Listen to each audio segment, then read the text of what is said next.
Go ahead. I want to ask you about infrastructure in a second, but some other news on COVID and Delta right now. Governor DeSantis in Florida, as you know, is now threatening to withhold salaries of school board members and superintendents in districts that do not comply with his order outlawing mask mandates at schools. What's the White House's take on that? Well, I do want to call out the courage and the boldness of a number of leaders in Florida, including in Miami-Dade County, people who are stepping up to do the right thing to protect students and keep schools safe and open. We are continuing to look for ways, to go back to your question, Peter, for the U.S. government to support districts and schools as they try to follow the science, do the right thing, and save lives. I would note what is publicly available and knowable is that the American Rescue Plan funds that were distributed to Florida to provide assistance to schools have not yet been distributed from the state level. So the question is, why not? And those can be used to cover expenses that come up in this period of time. They're federal funds, and they are they're under federal discretion. So they just need to be distributed to these schools. We're looking into what's possible. So in simple terms, what do you say directly to Governor DeSantis about this threatened punishment? Well, we would say what we've said from the beginning, Peter, which is that if you're not interested in following the public health guidelines to protect the lives of people in your state, to give parents some comfort as they're sending their kids to school. Schools are opening in Florida this week, I know, in many parts of Florida. Then get out of the way and let public officials, let local officials do their job to keep students safe. This is serious, and we're talking about people's lives. And we know based on public health guidelines that even though kids under a certain age are not yet eligible, masks can have a huge impact. In terms of their politics and whatnot, undoubtedly that happened at some point. On the DeSantis Florida situation, you mentioned the relief money that's heading to Florida. Are you guys aware of any mechanism you could use to withhold federal funds from Florida if the governor keeps up this kind of activity? I don't have any announcements to preview today. Obviously, we don't want to hurt the people of Florida. We want the people of Florida to continue doing what they've done, which is to go out and get vaccinated, make sure they're protecting themselves and their neighbors and loved ones. What I was really speaking to at that point is these schools being under the threat and their administrators of not getting pay. And certainly we're looking into that and how we could help address that. You are looking into a workaround if need be, if the governor withholds funds. Well, again, it's knowable that the American Rescue Plan school funds have not been distributed to across the state to all the schools that would be eligible, but we're continuing to look into what our options are to help protect and help support these teachers and administrators who are taking steps to protect the people in their communities. Two other quick ones. Today, Press Secretary Psaki said that if state superintendents that violated the state mandate for mask mandates did not receive their salaries, as you indicated, that the federal government would intervene and pay those people. What do you make of that? What's your reaction? Do you think the federal government is perhaps intervening in Florida State's COVID policy? I think that they really believe government should rule over the parents' decisions, and I think the parents' decisions in this regard should ultimately be what is done. The fact of the matter is the parents are in the best position to know what's best for their kids. You know, there was I think Anthony Fauci was on a radio program yesterday. He said, we don't know if it's harmful. We haven't studied it. We hope it's not. Well, there's a lot of parents that don't want their young kids to necessarily be sitting there for 8 hours, particularly the kindergartners, the first graders, the second graders. So we believe in empowering the parents. They obviously want the government to force and to use coercion. Our policy, based on the Parents' Bill of Rights, is this is the parents' decision under Florida law at this point. Now, this is a new law that was just signed. It wasn't necessarily in effect last year. So we're in a situation now where we believe that the parents' rights will be vindicated, and we'll work to make sure that that happens in any way we can. But the idea that the federal government would get involved in that, I think obviously would be very inappropriate. Children in schools, given that 94% of children, many of them unable to get vaccinated because they're too young, have now tested positive. What are your concerns, and how concerned are you that schools will not be able to stay open as you've asked for? My concerns are deep, and I'm very concerned. And we all know why. Look, I understand that there are millions of people have decided, adults, who decided not to get vaccinated. And I understand that to badger those folks is not likely to get them to move and get vaccinated. But I also understand that the reason children are becoming infected is because in most cases they live in low vaccination rate states and communities, and they're getting it from unvaccinated adults. That's what's happening. And so my plea is that for those who are not vaccinated, think about it. God willing, the FDA is going to be coming out in a reasonable time frame to say this vaccine is totally safe. We've seen millions of doses around the world, 1 billion doses already. And we know how it's transmitted. And one of the things that I find a little disingenuous, when I suggest that people in zones where there is a high risk wear the mask like you all are doing, I'm told that government should get out of the way and not do that. They don't have authority to do that. And I find it interesting that some of the very people who are saying that, who hold government positions, are people who are threatening that if a school teacher asks a student if they've been vaccinated, or if a principal says that everyone in my school should wear a mask or the school board votes for it, that governor will nullify that. That governor has the authority to say you can't do that. I find that totally counterintuitive and, quite frankly, disingenuous. Presidential powers to intervene in states like Texas and Florida where they are banning mask mandates? I don't believe that I do thus far. We're checking that. But there are on federal workforce I can. And I think that people should understand, seeing little kids, 4, 5, 6 years old, in hospitals on ventilators, and some of them passing, not many, but some of them passing. It's almost, it's just, well, I should not characterize it beyond that. The White House now says that it will look to pay any of the superintendents or local school board members who defy your ban on mask mandates. Do you have a response? So our view is, of course, that we believe this is a decision for the parent to make, just given the uncertainty about what it means, particularly for a lot of the young kids to be in that. And I think that's where the vast majority of the districts, I know we have, 2 who are not providing the parents with the rights, but obviously we believe that the parent, rather than the government, should ultimately be able to make that decision. I'm not sure that they have the wherewithal. They're also talking about imposing a potential nationwide mask mandate on kindergartners, first graders, who knows, regardless of what the parents believe is in the best interest of their kids. And obviously, if you're talking about the federal government coming in and overruling parents in our communities, that would be something that we would fight back vociferously against. Yes, ma'am. Governor, a father in Pasco County tells us his daughter was diagnosed with COVID last night after spending all day Monday in school with other kids.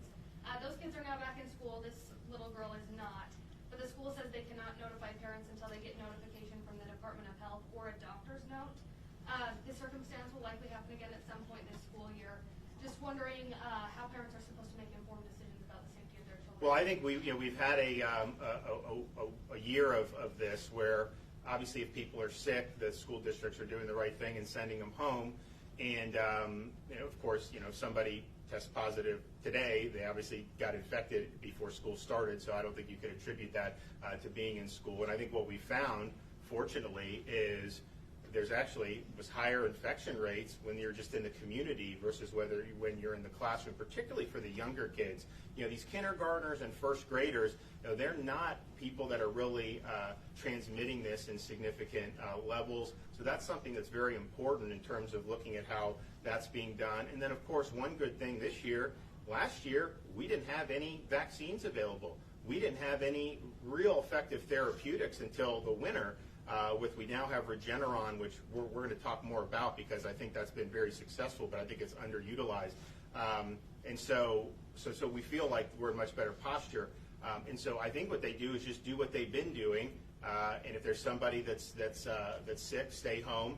I don't think, though, we want them sending home students who maybe just had a glancing contact in the hallway with somebody, which is what, when the schools first started last year, there were some school districts in Georgia, if someone had tested positive, they would find anyone that was ever in the same vicinity, the same room almost, would get sent home. We don't think that that's the way to go, but we trust the school districts to basically follow similar to what they've been doing. Governor, we know that pediatric cases are on the rise. Will the state be keeping track of the COVID cases in school and then producing that data on a regular basis? I have to ask the Department of Health in terms of, are they going to do school-based? I know they did last year for most of it. One thing I think is important to point out about the pediatrics, because, look, we saw this last year when school was coming in. There was a lot of things put out, and I think sometimes there's agendas at play or whatnot. So what we have in Florida is we have about 1.3% of the COVID-positive patients that are hospitalized are pediatric cases. And for the whole pandemic, we've been between 1.1 and 1.4% of the census on any given time has been pediatrics. So there's been no change in the proportion of pediatric patients who are COVID positive. Now, obviously, we have more people that are COVID positive in hospitals than we did 6 weeks ago. And so the raw numbers are increased for everybody, but there's not been an increase in the proportion. And I think that's important to point out because some people, you hear a lot of stuff, does Delta behave differently vis-a-vis kids than the kind of the previous iterations, which fortunately have a very minor impact, particularly on young kids. And the answer is, in terms of the hospitalization percentage, we've not seen any change in that in Florida. Clearly, we're at the top of a wave here, so you're going to see more cases and infections diagnosed. It's also important to point out that of the COVID-positive patients in hospitals, about 25% on average are not being treated for COVID. In other words, everyone gets tested who goes in, and if you're positive and you have a different procedure, you still classified as COVID positive patient because they want to isolate and make sure you're not spreading it. For pediatrics, depending on the hospital, it's typically between 20 and 40% of the pediatric COVID positive inpatients are incidentally COVID positive. In other words, they're there for a different reason. They get tested when they come in, and then they happen to test positive for that, but they're not being treated for COVID. Also, I would point out, there has been an increase in pediatric respiratory virus admissions over the last really many months, and a lot of that is attributed to the resurgence in RSV. And so that's something just, as a parent, I have young kids. COVID I view as a very minor risk. RSV is a little more serious, and it just shows kind of certain things that are focused on versus not. I've had doctors tell me that parents have come in with kids who are sick, they've gotten a negative COVID test and a positive RSV, and the parents were relieved at that. That's the opposite, because RSV is something that we think RSV has peaked in Florida. If you look at it, is trending down, but RSV was very modest when last year with COVID, and whether that's viral interference or whatever you want to attribute to, but it's been much higher levels throughout the whole country there. And so when you see pediatric admissions, some of them may be COVID positive or suspected COVID, and it may ultimately turn out that RSV is what they end up or being treated for. And again, we think that's peaked and is going down in Florida, but that is something that I would say, just as a parent of young kids, that's a much more significant risk, than COVID has proven to be. Okay, well, thanks everybody. We appreciate it. We'll see you guys soon. Jen, a headline from the New York Post from, I believe, 2 days ago. Team Biden's war on DeSantis is all about kneecapping a successful governor, a GOP governor. Could you address that concern, please? Our war is not on DeSantis. It's on the virus, which we're trying to kneecap. And he does not seem to want to participate in that effort to kneecap the virus, hence our concern. Does the White House know who in Florida made the request for hundreds of more ventilators from the Strategic National Stockpile? Well, I would say, Caitlin, I saw the remarks and comments by the governor and representatives of the governor, I would note that as a policy, we don't send ventilators to states without their interest in receiving the ventilators. I think the most important question here is why would you oppose receiving ventilators when you clearly need those in your state, given the percentage of hospitalizations that are occurring in Florida? Do you think it's feasible the governor was unaware that those ventilators were sent to his state earlier this week? I think that's really a question for the governor and his team. And one more question. What is the president's... Before I begin, let me say a few words about the pandemic of the unvaccinated. I know there are a lot of people out there trying to turn a public safety measure, that is children wearing masks in school so they can be safe, into a political dispute. And that this isn't about politics. This is about keeping our children safe. I saw a video and reports from Tennessee of protesters threatening doctors and nurses who were before a school board making the case that to keep kids safe, there should be mandatory masks. And as they walked out, these doctors were threatened, these nurses were threatened. You know, our healthcare workers are heroes. They were the heroes when there was no vaccine. They're doing their best to care for the people refusing to get vaccinated. And unvaccinated folks are being hospitalized and dying as a result of not being vaccinated. To the mayors, school superintendents, educators, local leaders who are standing up to the governor's politicizing mask protection for our kids, thank you. Thank you as well. Thank God that we have heroes like you.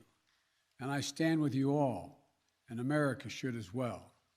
Now, let me turn to the Yes, folks. ma'am. Hi, Kaylee with First Coast News. Tuesday you were here and you said, when asked about ventilators coming from the federal government, that you were going to have to check in on that. We know So just so if I can clarify, I was asked about respirators, which are actually different.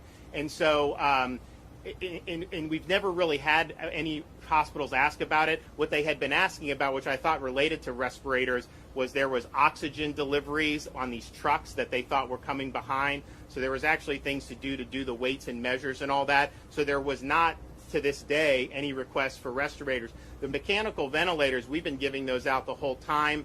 And what that was it's just increasing our stockpile. And that's why they did it. So it wasn't anything that was like specifically from a hospital per se. It was something that they do through FEMA as a matter of course. So to follow up on that, 124 ventilators are now in our area, 3 hospitals here, and they have also said healthcare workers that they need help as far as supplementing their staff and that sort of thing right now. Do you have a message about possible other resources coming to our area, and what would you say to these healthcare workers who are beyond exhausted right now? Well, I think the staffing has been really the biggest issue that we've dealt with throughout the whole pandemic. I mean, if you recall, you saw really significant changes in how some of this is done. You've seen a lot of people go to contract.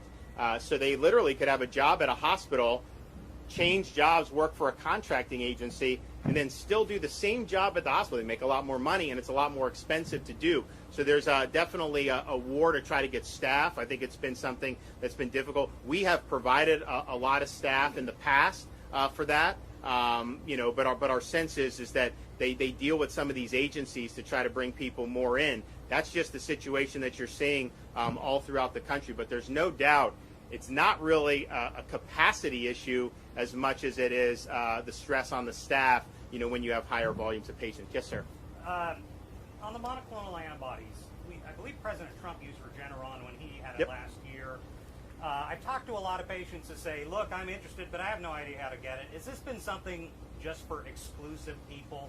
And why has it taken this long to get it to a point where the average citizen can maybe even start to get it? So the answer is when President Trump did it, it was still an experimental, so it had not been emergency use. So the average person on the street in October of 2020 would not have been able to access it unless they were part of some type of trial or had different access. Once it got the emergency use authorization, it has been widely available. And so that's been done mostly through hospitals, now increasingly through doctors' offices. And I think part of the issue is have been a lot of physicians, I think Ken would agree, there's a lot of physicians that didn't necessarily know about it, and some of the physicians weren't. More and more physicians are understanding it now, and it was just the type of thing where I do think there was maybe people thought if you stress early treatment, then you were telling people that to not get back. That's not an either or. Now it's pretty clear, though, that there was not as much knowledge. So I think it's less about access, but just about knowledge, because if somebody gets infected, what they're thinking is, okay, I don't necessarily feel that bad. I know I'm at risk, but I'll just kind of ride it out. And that's what you normally would do on most illness. I totally get you.